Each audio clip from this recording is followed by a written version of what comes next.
Hello everyone, welcome to study tube. बढ़ेंगे हम लोग इस सीरीज में आगे और करेंगे इस वीडियो में इस सीरीज का सेट नंबर 85। ये इस पूरे सीरीज का सेट नंबर 85 है और लाइट चैप्टर का, प्रकाश चैप्टर का ये पार्ट नंबर 7 है। इस सीरीज के अंदर आने वाले हर वीडियो का पीडीएफ डाउनलोड करने के लिए ये टेलीग्राम चैनल का आईडी है। आप इस आईडी के माध्यम से टेलीग्राम चैनल को ज्वाइन कर सकते हो, पीडीएफ को डाउनलोड कर सकते हो। टेलीग्राम चैनल को ज्वाइन करने के लिए आप इस क्यूआर कोड को भी स्कैन कर सकते हो। तो अब बढ़ेंगे वीडियो में आगे और करेंगे प्रश्नों को। ये लाइट चैप्टर का पार्ट नंबर 7 है, पूरे सीरीज का सेट नंबर 85 है। हम लोग अब तक पढ़ रहे थे मिरर पढ़ रहे थे और पढ़ रहे थे रिफ्लेक्शन। जो मिरर है वो बेस्ड है रिफ्लेक्शन पे। तो रिफ्लेक्शन में हम लोगों ने क्या देखा था कि हमारे पास एक परावर्तक पृष्ठ हुआ करता था। परावर्तक पृष्ठ जो हुआ करता था वो अपारदर्शी हुआ करता था, यानी कि ओपेक हुआ करता था। ओपेक अपारदर्शी हुआ करता था। हम ये मानकर चल रहे हैं कि सारी प्रकाश किरणें जो इस पर गिरती थी वो परावर्तित हो जाती थी। ये जो है जो भी पृष्ठ है इसको पार करके जो है नहीं आती थी, इसीलिए मैंने इसको ओपेक मान लिया है, अपारदर्शी मान लिया है। मान लीजिए अगर पारभासी ये होता तो कुछ प्रकाश किरण जो है पार होकर के निकल जाती और कुछ परावर्तित हो जाती, लेकिन मैं 100% ओपेक मानकर चल रहा हूँ यहाँ पर। या फिर जो अच्छे क्वालिटी का मिरर होता है, दर्पण होता है, वो अपारदर्शी होता है क्योंकि उसके एक साइड जो है पूरा पॉलिश्ड किया होता है और प्रकाश किरण जो है पार करके उस शीशे को पार करके नहीं जा पाती है। अब हम लोग बढ़ेंगे अपवर्तन की तरफ। अपवर्तन यानी कि रिफ्रैक्शन, ये रिफ्लेक्शन है, रिफ्रैक्शन और फिर यहां से हम लोग पढ़ेंगे लेंस के बारे में। तो यहां पर देखो, जब प्रकाश की एक पारदर्शी माध्यम से दूसरे पारदर्शी माध्यम में तिरछा होकर जाता है, जब प्रकाश एक पारदर्शी माध्यम से दूसरे पारदर्शी माध्यम में तिरछा होकर जाता है तो दूसरे माध्यम में इसके संचरण की दिशा बदल जाती है। इस घटना को डैश कहते हैं। देखो यहां पर क्या है, पारदर्शी माध्यम है। परावर्तन में हम लोग पारदर्शी की बात नहीं करते हैं, है ना। ये अपवर्तन में हम लोग पारदर्शी की बात करते हैं, यानी वो माध्यम जो अपने से होकर के प्रकाश को जाने देता है। तो मान लीजिए ये एक बाउंड्री है, ये एक बाउंड्री है जो दो माध्यमों को अलग करता है। मान लीजिए ये हमारे पास माध्यम 1 है और ये हमारे पास माध्यम 2 है, यानी कि दूसरा माध्यम है।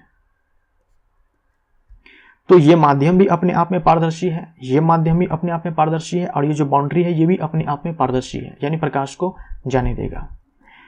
तो अगर प्रकाश किरण ऐसे तिरछा ऐसे आपतित होती है इस बाउंड्री पे, तो ये दूसरे माध्यम में जाने के बाद क्या है कि अपनी दिशा को बदल देती है।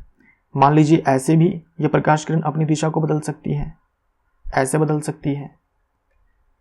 इस घटना को हम लोग बोलते हैं अपवर्तन। याद रखिएगा, परावर्तन नहीं है। अपवर्तन में प्रकाश किरण एक माध्यम से दूसरे माध्यम में एंटर करती है, जबकि परावर्तन में प्रकाश किरण जो है अपने माध्यम को नहीं बदलती है, उसी माध्यम में लौट जाती है, पहले वाले माध्यम में ही लौट जाती है। परावर्तन में यही तो हुआ करता था, प्रकाश किरण ऐसे आती थी और इसी माध्यम में लौट जाती थी, इसी माध्यम में। लेकिन यहां देखो, माध्यम 1 माध्यम 2 एक माध्यम से दूसरे माध्यम में एंटर की है। अच्छा, मान लीजिए प्रकाश किरण यदि ये जो बाउंड्री है ये हमारा मीडियम 1 है, ये हमारा मीडियम 2 है, अगर इस पर ऐसे लंबवत आपतित होती है, ऐसे लंबवत, तो बिना दिशा बदले ही ये दूसरे माध्यम में चली जाएगी। इसीलिए यहां पर सवाल में तिरछा होकर लिखा हुआ है, क्योंकि पता है हमें कि अगर ये तिरछा नहीं जाती है, अगर लंबवत जाती है तो दिशा में परिवर्तन नहीं होगा। हालांकि अभी भी इसे हम लोग अपवर्तन ही बोलेंगे इस घटना को, क्योंकि जो चाल है उसमें परिवर्तन हो जाता है। यहाँ पर प्रकाश की चाल कुछ और होगी, यहाँ पर कुछ और होगी, तो चाल में परिवर्तन अभी भी हो जाएगा, लेकिन दिशा में परिवर्तन नहीं है। हालांकि ये दोनों घटनाएं जो है अपवर्तन ही कहलाते हैं। अपवर्तन का कारण है, अपवर्तन का कारण होता है प्रकाश के चाल में परिवर्तन। जब प्रकाश एक माध्यम से दूसरे माध्यम में जाता है तो उसके चाल में परिवर्तन हो जाता है और इसी चाल में परिवर्तन के कारण अपवर्तन की घटना होती है। यदि प्रकाश किरण दो भिन्न पारदर्शी माध्यमों को अलग करने वाली अंतरापृष्ठ, जो मैंने बाउंड्री कहा था, ये जो मैंने बाउंड्री कहा था कि ये बाउंड्री है, इसी के बारे में कहा जा रहा है अंतरापृष्ठ, यानी कि इंटरफेस पर लंबवत आपतित होती है। तो जो मैंने अभी आपसे चर्चा किया कि अगर प्रकाश किरण जो है इस बाउंड्री पे, इस इंटरफेस पे ऐसे लंबवत आपतित होती है तो बिना दिशा में परिवर्तन किए ही ये सीधे निकल जाती है। ये हमारा मीडियम 1 है, ये हमारा मीडियम 2 है।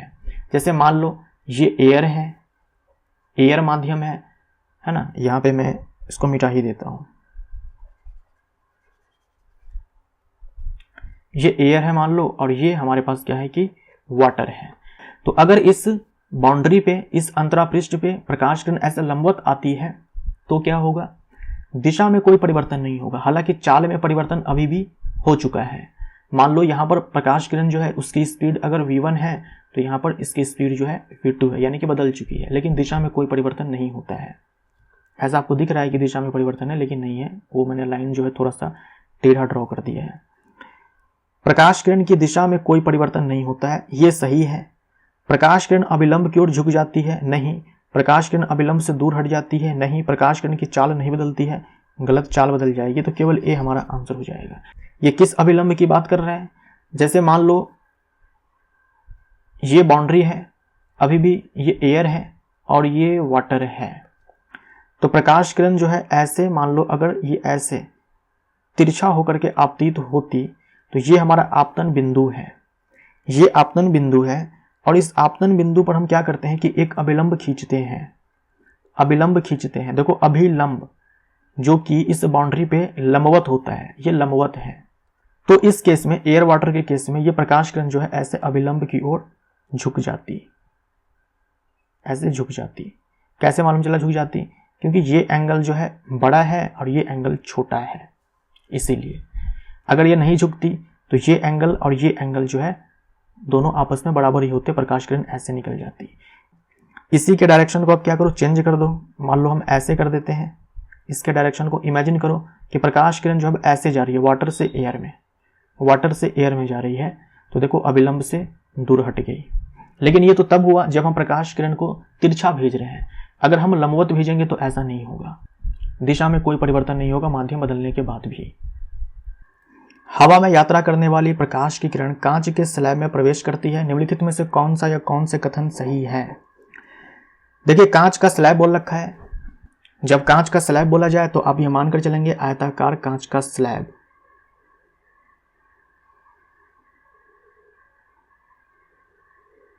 ये आयताकार कांच का स्लैब है। अब देखो ये एयर है और ये हमारे पास क्या है कि ग्लास है, कांच है। याद रखिएगा, दो माध्यम में अगर कभी भी एयर आ जाए तो एयर हमारा 100% फिक्स है कि विरल माध्यम होगा।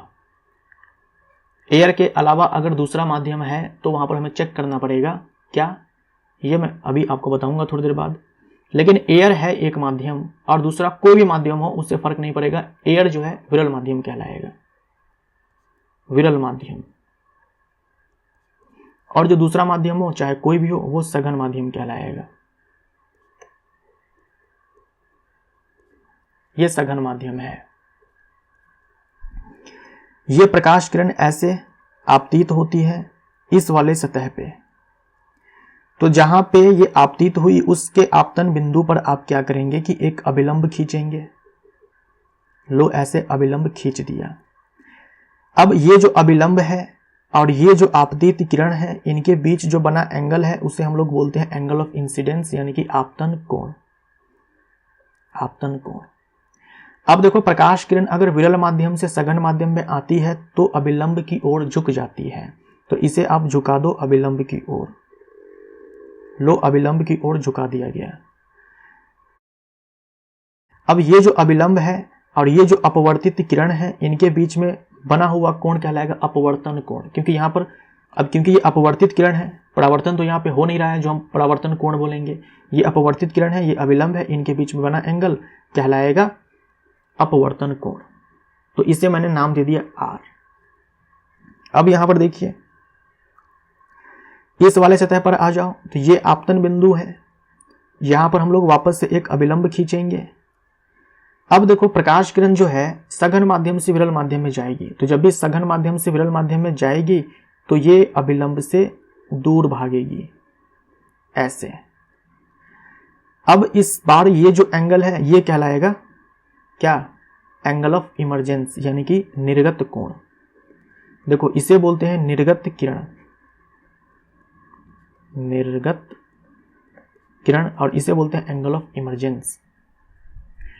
और यहां पर जो एंगल बनता है ये इसी एंगल के बराबर होगा, इसे हम लोग बोलेंगे एंगल R, मीन्स बराबर ही होगा ना, तो ये एंगल R तो ये भी एंगल R, ये कुछ ऐसा है, ये अभिलंब अगर ध्यान से देखो तो ये एक दूसरे के क्या है कि समानांतर है और ये एक तिरछी लाइन है। तो ये जो एंगल है और ये एंगल आप जानते हो अल्टरनेट इंटीरियर एंगल कहलाता है और ये दोनों आपस में क्या होते हैं कि बराबर होते हैं। ये जो रे है और ये जो आपतित किरण है, यानी ये जो निर्गत किरण है और ये जो आपतित किरण है, ये एक दूसरे के समानांतर होती है, ये एक दूसरे के समानांतर होती है। और ये जो एंगल आई है और ये जो एंगल ई है, यानी ये जो आपतन कोण है और निर्गत कोण है, ये आपस में एक दूसरे के समानांतर होते हैं।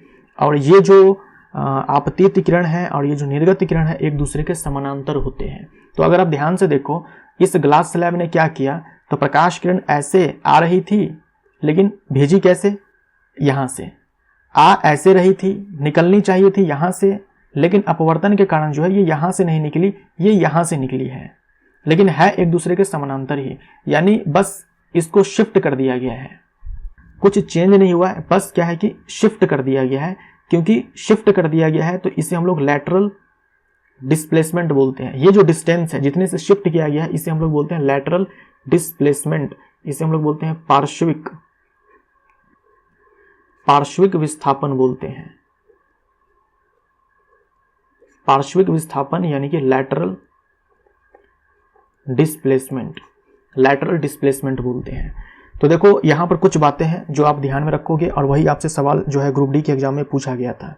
बोला है आपतन कोण अपवर्तन कोण से अधिक होता है, ये तो होगा ही। देखो ये आपतन कोण है, ये अपवर्तन कोण है। तो जब प्रकाश किरण जो है विरल माध्यम सघन माध्यम में जाएगी तो अभिलंब की ओर झुक जाएगी, तो डेफिनेटली अभिलंब की ओर झुकी है तो अभिलंब के साथ जो छोटा एंगल बनेगा। तो ये एंगल जो है, ये जो एंगल हमारे पास आई है वो बड़ा होता है एंगल आर से, यहाँ पर ये सही है। आपतन कोण निर्गत कोण के बराबर होता है, सही है। देखो ये जो आपतन कोण है और ये जो निर्गत कोण है ये आपस में एक दूसरे के बराबर होते हैं। निर्गत किरण आपतित किरण के समानांतर होती है, सही है। और जितने से ये जो आपतित किरण है ये जो शिफ्ट हो जाती है उससे हम लोग पार्श्विक विस्थापन बोलते हैं।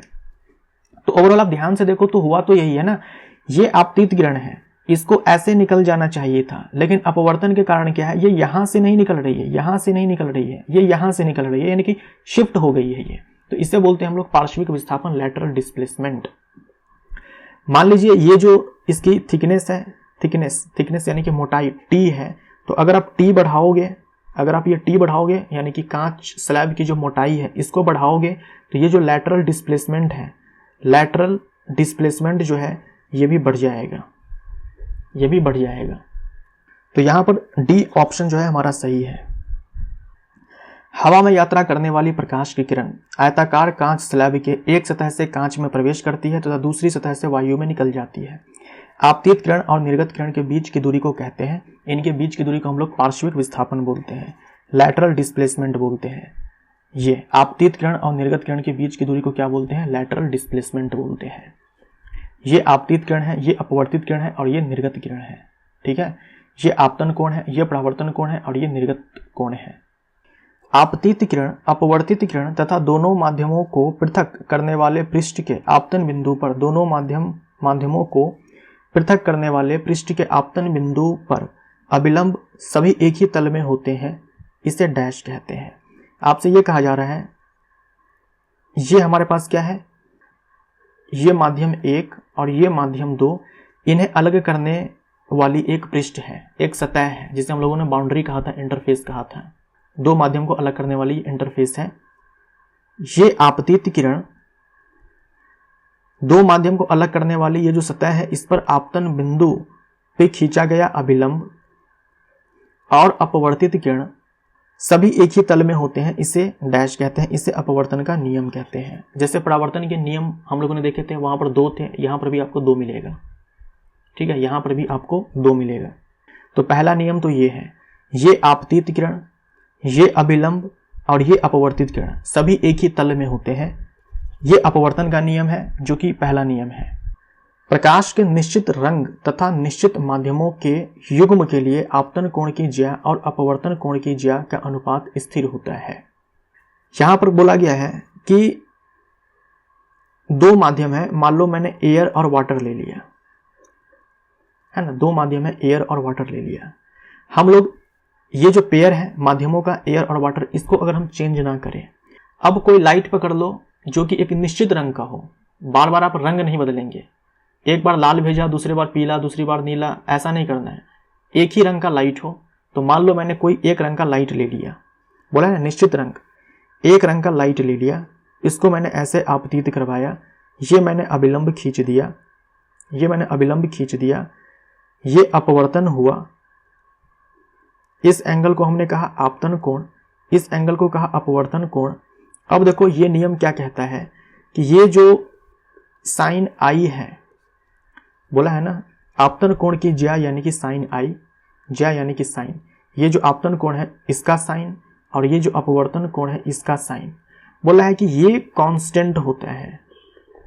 ये क्या होता है? कांस्टेंट होता है, यानी कि नियत होता है। अब समझिए आपको क्या करना है, जैसे मान लो ये रेड लाइट मैंने बोल दिया, रेड रे है ना, लाल किरण है। अब आपने इसको और इसको, इन तीनों को निश्चित कर दिया, फिक्स कर दिया। अगर आप ये कर लेते हो तो इस एंगल ऑफ आई को आप कुछ भी रखो, लेकिन ये भी ध्यान रखना है कि ये जो एंगल आई है, ये जो आई का मान जो है ये 0 से 90 डिग्री के बीच में होना चाहिए, मतलब ना तो 0 ना तो 90, इसके बीच में होना चाहिए, तभी ये नियम जो है सत्य है, अदरवाइज सत्य नहीं है। तो इस एंगल आई को आप 0 से 90 के बीच में कुछ भी रखो, ये जो रेशियो मिलेगा ये आपको एक ही मिलेगा, कांस्टेंट मिलेगा, बार बार वही मिलेगा। मीन्स मान लो मैंने आई से क्या कर दिया, इसको I1 कर दिया, आई से I1 कर दिया तो यहाँ पर R1 हो जाएगा, मीन्स चेंज हो जाएगा ये भी। अब हम साइन, मान लो I1 और साइन R2 का रेशियो निकालते हैं तो वही मिलेगा। मान लो मैंने यहाँ पर बोल दिया कि x मिला हमें, तो यहाँ पर भी x मिलेगा। मान लो अब मैंने एंगल चेंज कर दिया, I3 कर दिया, तो ये R3 हो जाएगा। अब साइन I3 बट्टे में साइन R3, ये x ही मिलेगा आपको। ये मैं आपको कहना चाह रहा हूँ। I3 ये सब जो है 0 से 90 के बीच में ही होगा, ना तो 0 होगा ना ही 90 होगा, इसके बीच में होगा। तो समझ में आया? बोला है निश्चित माध्यम के युग्म, निश्चित माध्यम के युग्म, यानी हमें क्या करना है, ये जो पेयर है माध्यमों का इसे चेंज नहीं करना है, और जो लाइट रे है इसके रंग को नहीं बदलना है, इसके वेवलेंथ को नहीं बदलना है, और जो एंगल ऑफ इंसिडेंस है वो 0 से 90 के बीच में है, तब साइन आई बट्टे में साइन आर जो है ये कांस्टेंट होता है, ये कांस्टेंट होता है। अब देखो कांस्टेंट तो होता है, और ये पता है किसके बराबर होता है? देखो बताता हूँ। इसका अपवर्तनांक मान लो, इसका अपवर्तनांक मान लो, अपवर्तनांक एक भौतिक राशि है ना, इसका अपवर्तनांक मान लो कि μ1 है, चलो μ a बोल देता हूँ क्योंकि एयर है, और ये वाटर है, μw बोल देता हूँ, तो ये बराबर हो जाएगा μw बट्टे में μa का। ये स्नेल्स लॉ है, ये स्नेल्स लॉ है। एक बार मैं मिटाता हूँ और वापस से आपको बताता हूँ। ये हमारे पास इंटरफेस है। अब मैं बोलता हूँ ये माध्यम 1 है, ये मीडियम 1 है, ये मीडियम 2 है, इसका अपवर्तनांक μ1 है, इसका अपवर्तनांक μ2 है। प्रकाश किरण ऐसे आपतित होती है, ये अभिलंब है, ये ऐसे अपवर्तित होती है, ये एंगल I है, ये एंगल R है। आपने माध्यम यहाँ पर निश्चित कर दिया, इसको नहीं बदलना है। आपने यहाँ पर लाइट रे जो है उसके रंग को भी निश्चित कर दिया, इसको चेंज नहीं करना है ना, इसको चेंज नहीं करना है।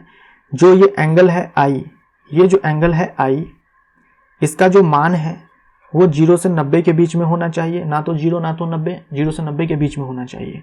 ऐसे केस में ये जो साइन I बट्टे में साइन R होता है ये कांस्टेंट आता है, नियत आता है, और ये बराबर होता है ये जो μ2 है बट्टे में μ1। इसके ये जो μ2 बट्टे में μ1 है इसको बोलते हैं माध्यम 2 का अपवर्तनांक A के सापेक्ष, माध्यम 2 का अपवर्तनांक माध्यम 1 के सापेक्ष। ठीक है, अभी सवाल आएगा तो आपको समझ में आ जाएगा। इसी को आप देखो तो हम ये भी लिख सकते हैं, इसे अगर आप देखो तो हम इसको ऐसे भी लिख सकते हैं, μ1 इंटू में साइन I बराबर μ2 इंटू में साइन R, ऐसे भी लिख सकते हैं ना। μ1 इंटू में साइन I, μ1 और एंगल ऑफ इंसिडेंस का साइन बराबर μ2 एंगल ऑफ रिफ्लेक्शन का साइन। तो चाहे आप ऐसे याद कर लो, चाहे आप ऐसे याद कर लो, लेकिन मैं आपको सजेस्ट करूंगा कि आप ऐसे याद रखो। माध्यम 1 का माध्यम 2 के सापेक्ष अपवर्तनांक निम्न में से किसके बराबर होगा? माध्यम 1 का माध्यम 2 के सापेक्ष अपवर्तनांक निम्न में से किसके बराबर होगा? अपवर्तनांक पूछा किसका है ये देखो आप। अपवर्तनांक पूछा है माध्यम 1 का। माध्यम 1 का अपवर्तनांक, तो हम इसको ऐसे लिखेंगे, माध्यम 1 का अपवर्तनांक किसके सापेक्ष? 2 के सापेक्ष। तब यहां पर 2 डालेंगे। तो माध्यम 1 का अपवर्तनांक, जिसका अपवर्तनांक पूछा है उसको हम ऊपर लिखेंगे, जिसके सापेक्ष पूछा है उसको हम लोग नीचे लिखेंगे। ये लिखने आपको आना चाहिए। जैसे मान लीजिए माध्यम ए के सापेक्ष बी का अपवर्तनांक, तो किसका अपवर्तनांक पूछा गया? बी का पूछा गया है ए के सापेक्ष, तो हम इसको ऐसे लिखेंगे और यहां पर लिखेंगे जिसका अपवर्तनांक पूछा गया उसको हम लोग ऊपर डालेंगे और जिसके सापेक्ष पूछा गया उसको हम लोग नीचे डालेंगे। तो माध्यम 1 का माध्यम 2 के सापेक्ष पूछा है, तो माध्यम 1 का अपवर्तनांक बट्टे में माध्यम 2 का अपवर्तनांक, ये हमारा आंसर हो जाएगा। जिसके सापेक्ष पूछा है उसको हम लोग नीचे डालेंगे। माध्यम का निरपेक्ष अपवर्तनांक, जिसे हम लोग अपवर्तनांक बोलते हैं, निम्न में से किसका अनुपात होता है? जब कहीं पर लिखा हो केवल अपवर्तनांक, मतलब निरपेक्ष अपवर्तनांक की बात की जा रही है। जैसे अभी आप लोगों ने देखा कि हमारे पास था माध्यम 1 का अपवर्तनांक 2 के सापेक्ष, तो हम लोगों ने क्या कहा? माध्यम 1 का अपवर्तनांक बट्टे में माध्यम 2 का अपवर्तनांक। इसको बोलते हैं रिलेटिव रिफ्रैक्टिव इंडेक्स, आपेक्षिक अपवर्तनांक या सापेक्षिक अपवर्तनांक। रिलेटिव रिफ्रैक्टिव इंडेक्स, हिंदी में बोलते हैं आपेक्षिक अपवर्तनांक।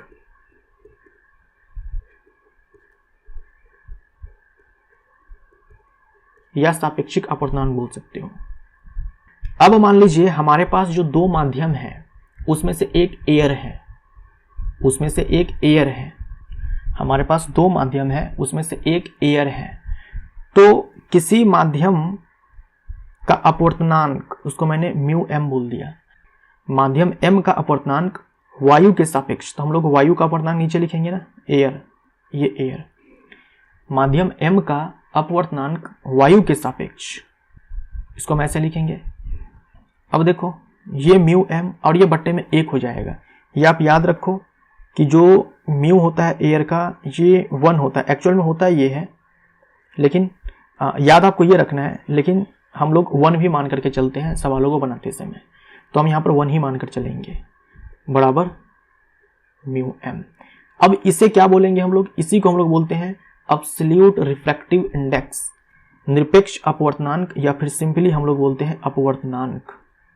अपवर्तनांक, इन दोनों में आपको समझ में आया ये क्या है और ये क्या है? ये जो हम आपेक्षिक अपवर्तनांक बताते हैं, इनमें क्या होता है कि 2 माध्यम होता है, इसमें एयर कोई नहीं है। जब हम सिंपली अपवर्तनांक बोलेंगे तो वहां पर सीधा सा मतलब होता है, जब हम किसी माध्यम का अपवर्तनांक बोलते हैं, जैसे मान लो कोई माध्यम है, मैंने बोला उसका जो अपवर्तनांक है वो x है, इसका मतलब क्या हुआ? वायु के सापेक्ष इस माध्यम का अपवर्तनांक x है। वायु के सापेक्ष इस माध्यम का अपवर्तनांक x है, यही तो मैंने लिखा है। जिसके सापेक्ष पूछा उसको नीचे लिखा, तो नीचे में कौन है? एयर है, इसका अपवर्तनांक 1 है, और जो दूसरा माध्यम है उसका अपवर्तनांक। तो इसी को हम म्यू एम लिखेंगे, इसी को हम अपवर्तनांक बोलेंगे, इसी को निरपेक्ष अपवर्तनांक बोलेंगे। तो निरपेक्ष में हमारे पास एक माध्यम फिक्स है कि कौन है? एयर है। वायु बोल दो या फिर निर्वात बोल दो। तो निर्वात या वायु में प्रकाश की चाल और माध्यम में प्रकाश की चाल, उसके बाद है माध्यम में प्रकाश की चाल, निर्वात में प्रकाश की चाल। चलो इसको मैं मिटाता हूं, ठीक है। अब देखो यहां पर मैंने आपसे कहा कि किसी माध्यम का अपवर्तनांक वायु के सापेक्ष, ये मैंने लिख दिया। इसको मैंने आपसे कहा कि ये म्यू एम बट्टे में 1 हो जाएगा, यानी कि ये म्यू एम है। ये समझ में आया? इसको मैंने क्या कहा? एब्सोल्यूट रिफ्रैक्टिव इंडेक्स, या फिर सिंपली इसी को हम लोग क्या बोलते हैं? अपवर्तनांक बोलते हैं, यानी कि माध्यम एम का अपवर्तनांक। ठीक है। अब ये जो म्यू एम है ये बराबर होता है सी बट्टे में वी का। सी बट्टे में वी।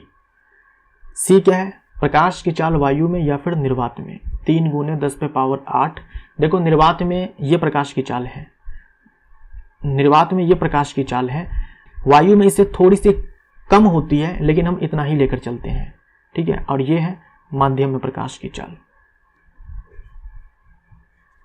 इस म्यू एम को जो है आप ये भी लिख सकते हो, इस म्यू एम को जो है आप ये भी लिख सकते हो।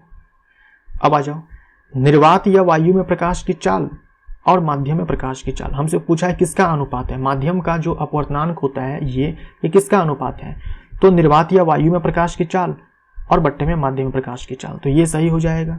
माध्यम में प्रकाश की चाल और निर्वात में वायु प्रकाश की चाल, ये गलत हो जाएगा भाई। ऊपर में वायु में प्रकाश की चाल या फिर निर्वात में प्रकाश की चाल होनी चाहिए। माध्यम का अपवर्तनांक और वायु का अपवर्तनांक, माध्यम का अपवर्तनांक बट्टे में वायु का अपवर्तनांक, माध्यम का अपवर्तनांक बट्टे में वायु का अपवर्तनांक, ये सही है, डी हमारा आंसर। जैसे जो बर्फ है आइस, आइस के लिए जो है हम बोलते हैं कि ये उसका रिफ्रैक्टिव इंडेक्स है 1.31 है।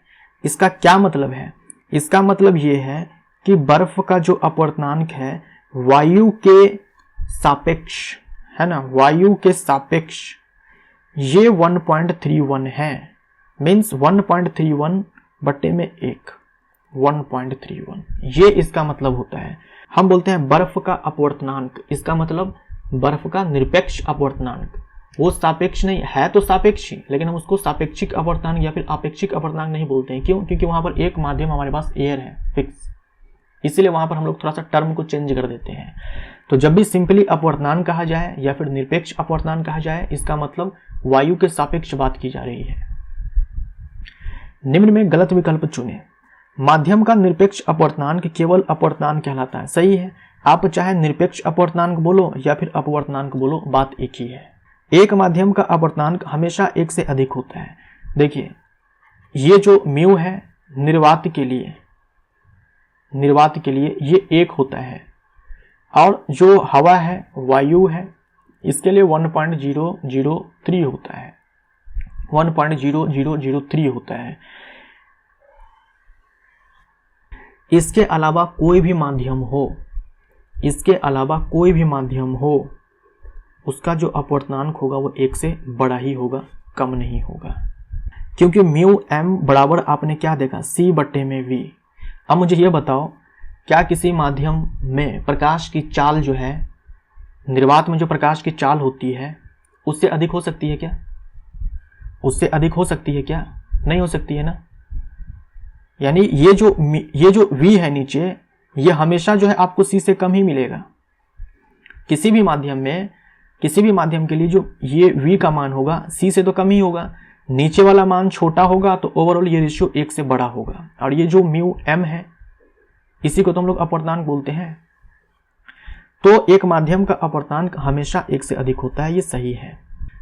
क्योंकि ये जो रेशियो है ये हमेशा आपको 1 से अधिक मिलने वाला है। अपवर्तनांक एक मात्रकहीन भौतिक राशि है, सही है। अपवर्तनांक के पास कोई इकाई नहीं है, कोई मात्रक नहीं है, कोई विमा नहीं है।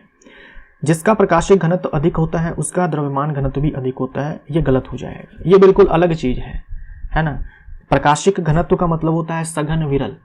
दो माध्यम में मान लो एयर है और हमारे पास वाटर है, प्रकाशिक घनत्व इसका ज्यादा है, इसका कम है, यानी ये विरल है। जिसका प्रकाशिक घनत्व कम है वो विरल है, जिसका प्रकाशिक घनत्व ज्यादा है उसे हम लोग सघन बोलते हैं। एक हम डेंसिटी बोलते हैं, मास अपॉन वॉल्यूम, ये अलग चीज है और प्रकाशिक घनत्व अलग चीज है। ऐसा हो सकता है जिसका प्रकाशिक घनत्व ज्यादा है उसका ये द्रव्यमान घनत्व कम है। द्रव्यमान घनत्व मतलब द्रव्यमान बटा आयतन वाला घनत्व। तो जिसका प्रकाशिक घनत्व अधिक होता है उसका द्रव्यमान घनत्व भी अधिक होता है, ये कहना गलत हो जाएगा। ये दोनों अलग अलग कॉन्सेप्ट है। बोला है वायु में प्रकाश का वेग और जल में प्रकाश का वेग। तो वायु में जो प्रकाश का वेग है वो हम लोग निर्वात में जो प्रकाश का वेग है वही लेकर चलते हैं, और बट्टे में जल में प्रकाश का वेग, जल में ये v है और यहां मैं लिख दूं क्या, वाटर। बोला है ये जो अनुपात है ये 1.33 है। देखो ऊपर भी स्पीड नीचे भी स्पीड, यूनिट जो है कैंसिल आउट हो जाएगा, इसीलिए केवल यहाँ पर 1.33 दिया हुआ है। और अभी जस्ट मैंने आपसे कहा इसी को तो हम लोग क्या बोलते हैं, इसी को हम लोग निरपेक्ष अपवर्तनांक या अपवर्तनांक बोलते हैं। और किसका बोलेंगे, वाटर का। इसीलिए जल का निरपेक्ष अपवर्तनांक या केवल अपवर्तनांक 1.33 हो जाएगा।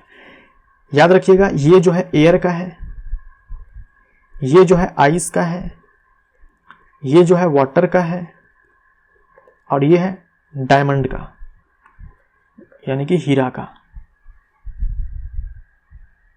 कांच का अपवर्तनांक क्या है? ये किसका है? वायु का है। ये है बर्फ का, ये है जल का, और ये है कांच का। डी हमारा आंसर। ये एग्जाम का पूछा हुआ प्रश्न। दो माध्यमों को अलग करने वाले इंटरफेस की ओर आपतित एक प्रकाश किरण का मार्ग नीचे दिए गए चित्र में दर्शाया गया है। माध्यम बी के सापेक्ष माध्यम ए का अपवर्तनांक डैश के बराबर है। यहां पर लगाओ आप स्नेल्स लॉ। जब भी आपको ये एंगल दे दे और अपवर्तनांक के बारे में कुछ पूछ दे, है ना, एंगल और म्यू में रिलेशन जो है ये हमें देता है स्नेल्स लॉ। ये हमें कौन देता है? स्नेल्स लॉ, जो दूसरा नियम था अपवर्तन का। तो हम लोग यहां पर स्नेल्स लॉ लगाएंगे। उससे पहले सवाल पूछा क्या है पहले ये देखो आप। बोला है माध्यम बी के सापेक्ष ए का अपवर्तनांक बताओ। तो अपवर्तनांक तो पूछा है ए का, लेकिन बी के सापेक्ष। अपवर्तनांक ए का लेकिन बी का सापेक्ष, इसका मतलब अपवर्तनांक ए का बट्टे में बी का अपवर्तनांक यानी बी के सापेक्ष। जिसके सापेक्ष पूछे उसको बट्टा के नीचे लिखना है, ये आपको चाहिए, है ना। अब लगाओ स्नेल्स लॉ। स्नेल्स लॉ के लिए मैंने आपसे क्या कहा? ये माध्यम ए है ना, तो मैंने इसका जो अपवर्तनांक है उसको मैंने म्यू ए मान लिया, और इसका जो अपवर्तनांक है उसको म्यू बी मान लिया। अब स्नेल्स लॉ लगाओ। मैंने आपसे क्या कहा? ये माध्यम ए है, इसका अपवर्तनांक गुने में इसमें जो हमारा आपतन कोण है उसका साइन, तो साइन 45 डिग्री बराबर ये माध्यम बी है, इसका अपवर्तनांक गुने में इसमें जो एंगल ऑफ रिफ्रैक्शन है उसका sine, mu A sine 45 degree 1/√2, mu B sine 30 degree 1/2। हमें चाहिए म्यू ए बट्टा में म्यू बी, म्यू ए बट्टा में म्यू बी। इसको हम लोग म्यू बोलते हैं ना, MU म्यू। म्यू ए बट्टे में म्यू बी, ये हमारा हो जाएगा 1/2 इंटू में √2, यानी कि 1/√2। डी हमारा आंसर हो जाएगा, ये हमारा आंसर। किसी दिए गए पारदर्शी माध्यम का अपवर्तनांक 1.5 है, उस माध्यम में प्रकाश की चाल क्या होगी? तो किसी माध्यम का जो अपवर्तनांक होता है वो मैंने आपसे क्या कहा? वो रेशियो होता है किसका? जो माध्यम का अपवर्तनांक होता है बट्टे में जो एयर का अपवर्तनांक होता है, यही तो होता है। और साथ में ये कहा कि वो रेशियो होता है जो निर्वात या वायु में प्रकाश की चाल है और बट्टे में जो माध्यम की प्रकाश की चाल है। ये अगर आप समझ गए ना तो समझो ये फंडा आपका क्लियर है। हमसे म्यू का जो मान है ये 1.5 दिया हुआ है, चलो ठीक है, तो हम लगाएंगे ये रिलेशन, ये बराबर लिखेंगे जो वायु में प्रकाश की चाल है बट्टे में माध्यम में प्रकाश की चाल हमें चाहिए। तो यहां से ये हो जाएगा 3 × 10⁸ डिवाइड बाय 1.5। इसको सॉल्व करेंगे, ये आंसर आएगा। दो पारदर्शी माध्यम ए और बी में प्रकाश की चाल ये और ये है। माध्यम बी के सापेक्ष माध्यम ए का अपवर्तनांक डैश के बराबर है। माध्यम बी के सापेक्ष माध्यम ए का अपवर्तनांक किसका पूछा है? ए का पूछा है। किसके सापेक्ष? बी के सापेक्ष, यानी कि म्यू ए बट्टे में म्यू बी है। लाइट के साथ क्या रिलेशन है? ये है ना, उल्टा रिलेशन है। अगर नहीं समझ में आया तो ये देख लो। माध्यम ए का जो अपवर्तनांक है उसको हम लिख सकते हैं C बट्टे में VA। माध्यम बी का जो अपवर्तनांक है इसको हम लिख सकते हैं C बट्टे में VB। तो ये बराबर हो जाएगा C बट्टे में VA गुने में VB बट्टे में C से C खत्म हो जाएगा। तो जरा ध्यान से देखो, म्यू ए बट्टे में म्यू बी ये बराबर हो चुका है VB बट्टे में VA। यहां देखो म्यू ए है तो यहां पर VB है, यहां पर म्यू बी है, यहां पर VA है। तो आपसे ये रेशियो पूछा गया है, तो स्पीड के केस में ठीक उल्टा हम लिखेंगे। जो B में स्पीड है उसको ऊपर लिखेंगे, जो A में स्पीड है उसको हम लोग नीचे लिखेंगे। अगर आपको ये रिलेशन याद रहेगा तो आप आसानी से लगा लोगे, है ना। ये देखो उल्टा रिलेशन होता है जो अपवर्तनांक होता है और माध्यम में जो प्रकाश की चाल होती है उसके बीच में उल्टा रिलेशन होता है। देखो बी में प्रकाश की चाल क्या है, बी में ये है 2.25 इंटू 10⁸, उसके बाद 2 इंटू में 10⁸, ये बराबर हो जाएगा 1.125। इसको बोलेंगे हम लोग आपेक्षिक अपवर्तनांक या फिर सापेक्षिक अपवर्तनांक। एक माध्यम के निरपेक्ष अपवर्तनांक का मान हमेशा डैश होता है, एग्जाम का पूछा हुआ सवाल है, हमेशा 1 से अधिक होता है। एक प्रकाश किरण वायु से जल माध्यम में इस प्रकार जाती है कि आपतन कोण x डिग्री है और अपवर्तन कोण y डिग्री है। अनुपात sin y बट्टे में sin x का मान ज्ञात कीजिए। ये हमारे पास इंटरफेस है, एक तरफ एयर है, दूसरी तरफ वाटर है। प्रकाश किरण जो है ऐसे जा रही है, देखो एयर और वाटर है तो एयर जो है विरल माध्यम है और वाटर सघन माध्यम है। ये हमारे पास अभिलंब हो जाएगा और ये है अपवर्तित किरण। ये एंगल बोल रखा है कि x है, आपतन कोण x है, अपवर्तन जो है कोण y है। अब लगाओ स्नेल्स लॉ, स्नेल्स लॉ लगाओ तो ये हमारा म्यू ए हो जाएगा एयर और ये हमारा यहाँ पर म्यू वाटर हो जाएगा, यानी म्यू डब्ल्यू लिख दिया मैंने। जल का अपवर्तनांक म्यू डब्ल्यू है, एयर का म्यू ए है। म्यू एयर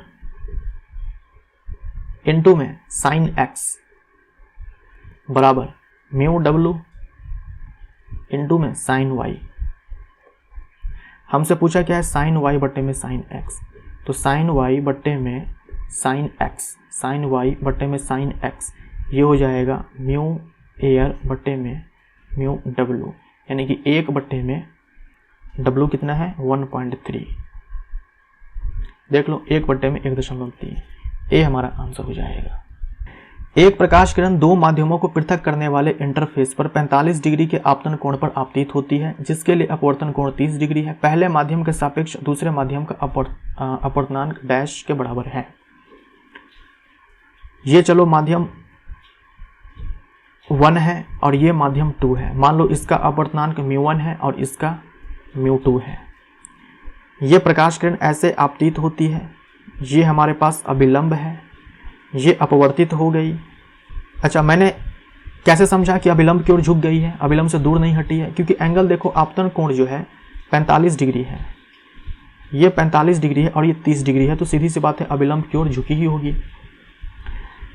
अब बोला है पहले माध्यम के सापेक्ष दूसरे माध्यम का अपवर्तनांक डैश के बराबर है, तो हमसे क्या है कि दूसरे माध्यम का अपवर्तनांक पूछा है पहले माध्यम के सापेक्ष, तो यहां पर μ2 बट्टे में μ1 आपसे पूछा गया है। अब लगाओ स्नेल्स लॉ, स्नेल्स लॉ लगाओ। μ1 और इसमें है एंगल ऑफ इंसिडेंस, उसका साइन, साइन 45 डिग्री बराबर μ2 और यहां पर साइन 30 डिग्री। हमसे पूछा है μ2 बट्टे में μ1, μ2 बट्टे में μ1, ये हो जाएगा साइन 45 डिग्री बट्टे में साइन 30 डिग्री 1/√2 बट्टे में 1/2, तो 2 पड़ जाएगा, तो यानी कि √2 हमारा यहाँ पर आंसर हो जाएगा। आई होप आपको समझ में आ रहा होगा। तारपीन के तेल और कांच के अपवर्तनांक क्रमशः ये है। कोई प्रकाश किरण तारपीन के तेल से कांच में गमन करती है। चलो ये इंटरफेस है, एक तरफ मैंने तारपीन का तेल बना दिया और एक तरफ जो है ग्लास है। इसका अपवर्तनांक देखो 1.47 है, इसका 1.52 है।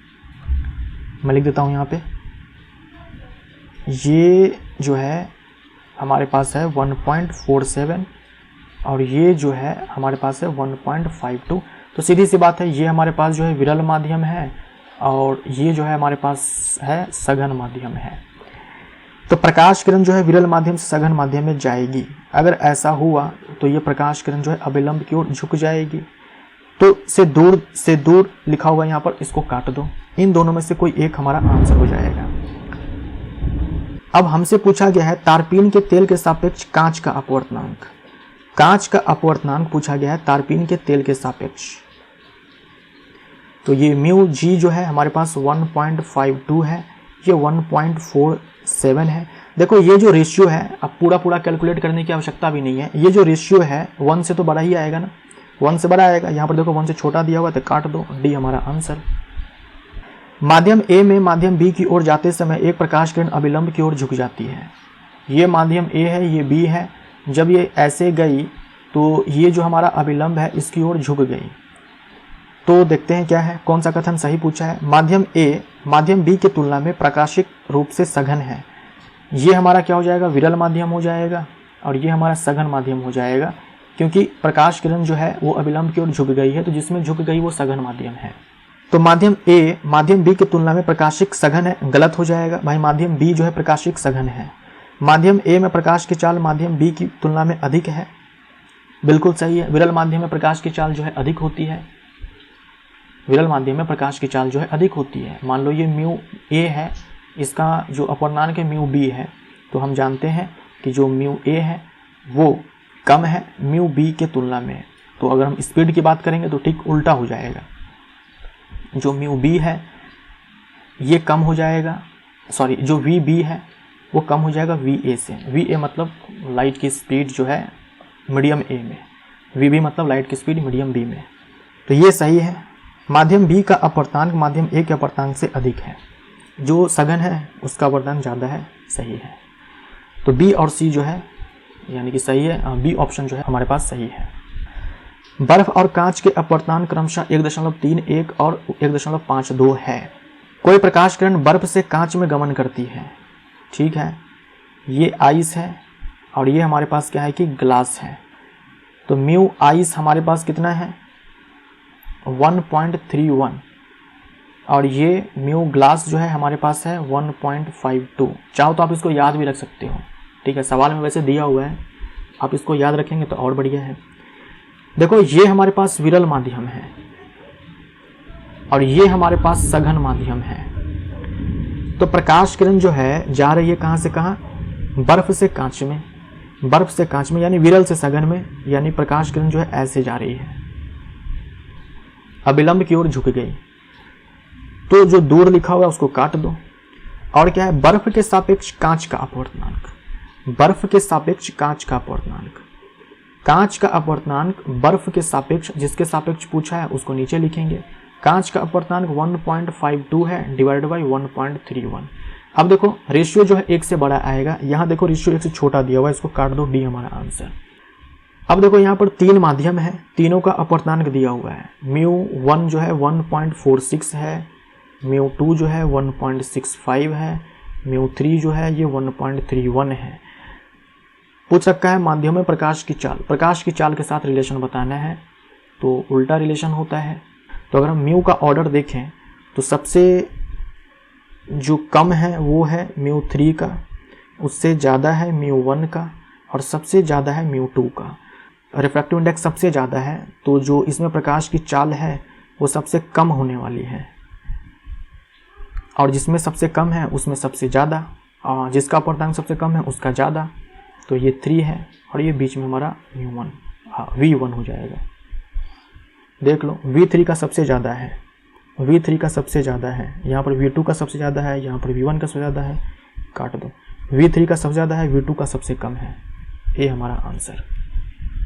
वायु में कोई प्रकाश किरण अपवर्तनांक √2 वाले माध्यम से वायु को पृथक करने वाली सतह पर 45 डिग्री के कोण पर आपतित होती है। किरण माध्यम में डैश के कोण पर अपवर्तित होगी। देखो एक वायु है हमारे पास, दूसरा माध्यम के बारे में नो आइडिया ये क्या है, लेकिन हमें ये पता है ये जो भी मीडियम है इसका जो अपवर्तनांक है वो √2 है। बोला है ये जो सतह है इस पे 45 डिग्री के कोण पर प्रकाश किरण आपतित होती है, ये ऐसे आपतित होती है। अब इसके लिए तो हमें पता ही है ना कि म्यू एयर जो है ये 1 होता है, और यहाँ देखो √2 है यानी कि 1.41 इसका मान होता है, यानी ये जो है हमारे पास सघन माध्यम है। वैसे भी मैंने आपसे कहा है वायु के साथ दूसरा कोई भी माध्यम आए वो सघन माध्यम हो जाएगा, वायु जो है आपका विरल माध्यम हो जाएगा, क्योंकि किसी का भी जो अपवर्तनांक है वो वायु के अपवर्तनांक से ज़्यादा ही होगा, इसीलिए वायु विरल माध्यम। तो यहाँ पर क्या होगा, ये अभिलंब की ओर प्रकाश किरण झुक जाएगी। ये एंगल दिया हुआ 45 डिग्री है, आपसे ये एंगल पूछा है, ये जो एंगल आ रहा है ये पूछा है। स्नेल्स लॉ लगाओ। बाई स्नेल्स लॉ यहाँ पर हम लिखेंगे तो ये 1 हो जाएगा, इसका अपवर्तनांक वायु का अपवर्तनांक और गुने में इस 45 डिग्री का साइन 45 डिग्री बराबर इसका अपवर्तनांक और गुने में यहाँ पर साइन आर। हमें यहाँ पर क्या चाहिए, एंगल चाहिए, आर चाहिए। तो यहाँ पर कितना हो जाएगा, साइन 45 डिग्री 1/√2 बराबर √2 इंटू में साइन आर।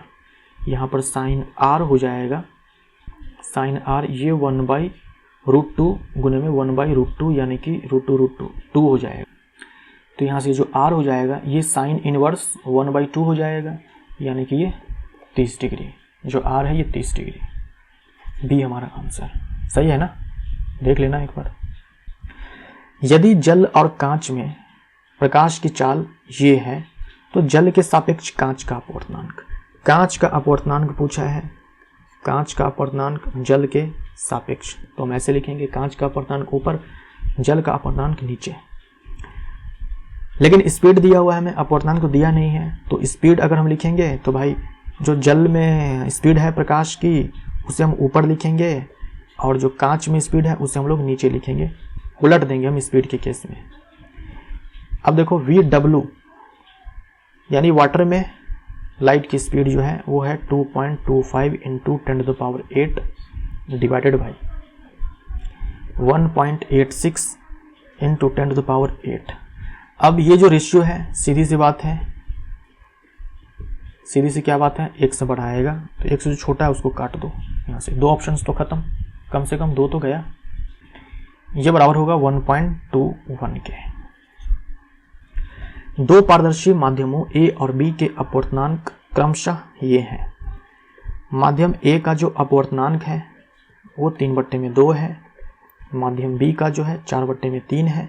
माध्यम B के सापेक्ष माध्यम A का अपवर्तनांक डैश के बराबर है। जो भी आप न्यूमेरिकल देखे हैं आज के इस वीडियो में सब एग्जाम के पूछे हुए हैं, सब एग्जाम के पूछे हुए हैं। माध्यम B के सापेक्ष A का अपवर्तनांक, माध्यम B के सापेक्ष A का अपवर्तनांक, A का अपवर्तनांक पूछा है B के सापेक्ष, यानी कि म्यू AB, म्यू A बट्टे में म्यू B, ये 3/2 हो जाएगा, बट्टे में 4/3 हो जाएगा, 3/2 गुने में 3/4 यानी कि 9/8।